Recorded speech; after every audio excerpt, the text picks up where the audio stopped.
ဟုတ်ကဲ့အားလုံးပဲမင်္ဂလာပါရှင်အခုစုမုံရောင်းပေးမဲ့အိမ်လေးကတော့ပုပ္ပတီရီမျိုးဝနဒီပါရက်ကွယ်ဆွဲတော့3လကအိမ်လေးပဲဖြစ်ပါတယ်ရှင်အိမ်လေးကတောင်လှည့်ဖြစ်ပြီးတော့ပေ40-60 gram မြေပေါ်မှာတိစောက်ထားတာဖြစ်ပါတယ်ခြံရှင်းမှာပါကင်ကျဲကကား3စီးစာလောက်ထိရက်လို့ရပြီးတော့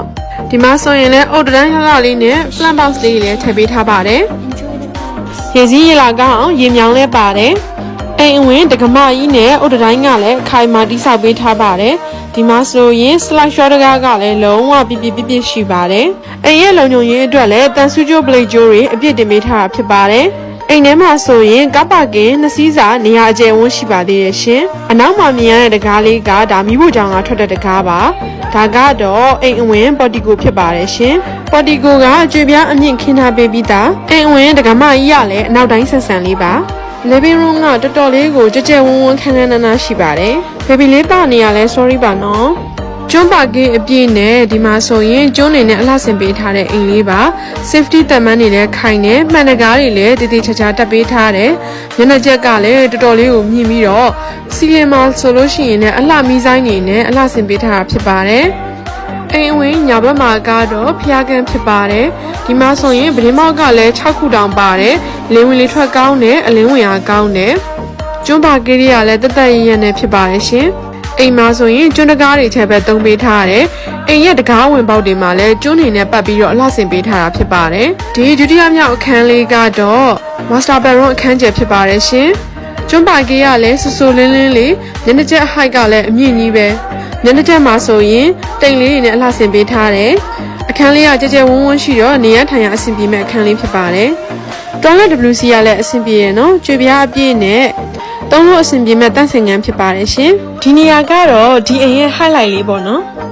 trophy တွေမှန်ချက်ကားတွေချိတ်လို့ရတယ်စာအုပ်စင်တေးလေးထည့်ပြီးတော့တင်ပြီး decoration လုပ်လို့ရပါတယ်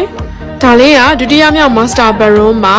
15ပေ73ပေလောက်အထိကျယ်ဝန်းတဲ့အခန်းလေးဖြစ်ပါတယ်။ကတင်မွေရထားဖို့လည်းအဆင်ပြေတယ်။ဘီယို2ယောက်ထိုင်ဆိုဖာတစ်လုံးထားဖို့လောက်အထိအဆင်ပြေတဲ့အခန်းဖြစ်ပါတယ်။နိုင်ရန်စေးသားတွေကလည်းတသက်ရရရှိတယ်။ဆော့ကက်လည်းပါပြီးသား။တွန်းလိုက်ကလည်းတက်ဆင်ငန်းရေချိုးခန်းတက်ဆင်ငန်းကလည်းကြဲကြဲဝန်းဝန်းရှိပါတယ်။ exhaust fan လည်းပါတယ်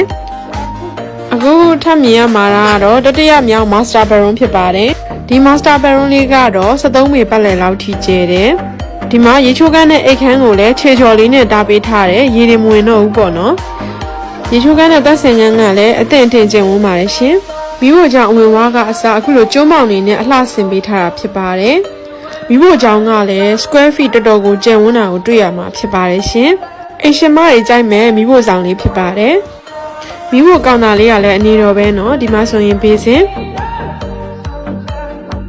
ပစ္စည်းထဲဖို့ကပ်ပုတ်တွေကမှအစာကျွန်းတကားတွေနဲ့ထည့်သွင်းတိစောက်ပေးထားတာဖြစ်ပါတယ်။ထမင်းချက်ဖို့အဆင်ပြေတဲ့ socket တွေလည်းပါတယ်။ဒီစီမစင်အောင်လို့လည်းကြွေပြားကတပေခွဲလောက်ထိကပ်ပေးထားတာဖြစ်ပါတယ်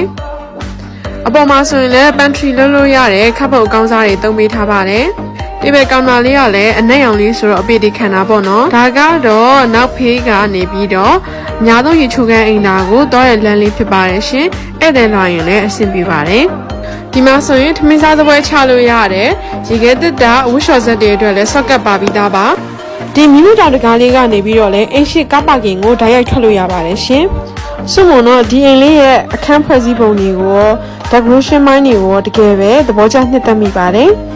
အခုလိုမျိုးပါကင်းအပြည့်ကျွန်းအပြည့်နဲ့အလှဆင်ပေးထားတဲ့အိမ်လေးကတော့လက်လွတ်မခံတဲ့အိမ်လေးဖြစ်ပါတယ်ရှင်ဒီအိမ်လေးကိုရောင်းချပေးမဲ့ဈေးနှုန်းကတော့36,300ညှိနှိုင်းနေပဲဖြစ်ပါတယ်ရှင်ဒီအိမ်လေးကိုစိတ်ဝင်စားရဲဆိုလို့ရှိရင်တော့စွမုံတို့ Golden Hill Property အိမ်ချမ်းရဲ့ဖုန်းနံပါတ်3996696331ကိုဆက်သွယ်နိုင်ပါတယ်ရှင်အားလုံးပဲစီးပွားလလပါရေးတူတဲ့အောင်မြင်ကြပါစေရှင်